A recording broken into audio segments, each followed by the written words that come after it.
Сіздермен құрметті әріптестер, бүгін мен сіздерге Canva бағдарламасы арқылы интерактивті тапсырманы қалай орындауға болатынын көрсетемін. Әдетте біз Canva-ны тек фото немесе презентация үшін қолданамыз, бірақ Canva-ның мүмкіндіктері өте көп екенін бәріміз білмейміз.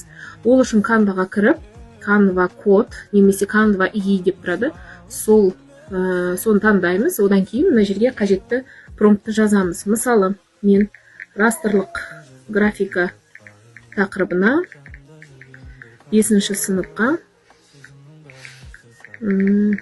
интерактивті тапсырма деп осылай жазамын, және оны орындауға жіберемін. Canva бірден менің сұранысым бойынша кодын алдымен жазып алады. Мінекей осылай менің жаңа сұранысым бойынша Canva өзі алдымен код жазады. Кішкене күту керек, 1 минуттай, 1-2 минут. Мінекей Canva кодын жазып болғаннан кейін бірден осындай тапсырманы шығарады. Мысалы, бірінші тапсырма сурет салу, пиксельдер арқылы қарапайым сурет салыңыз дейді. Мысалы, түстерді таңдап, оқушылар осы жерде бірден сурет сала алады. Одан кейін екінші тапсырма ажыратымдылықты өзгертіп, пиксельдер саны қалай өзгеретінін көріңіз дейді.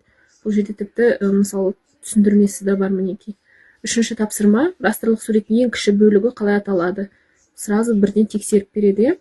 Растрлық графиканың кемшілігі дейді, мысалы осылай тексеріп береді. Сіздер де осындай тапсырма құру арқылы өз жұмысыңызды жеңілдете аласыздар. Және бұны оқушылармен поделиться арқылы, яғни ссылкасын, сілтемесін жіберу арқылы оқушылармен бөлісуге болады.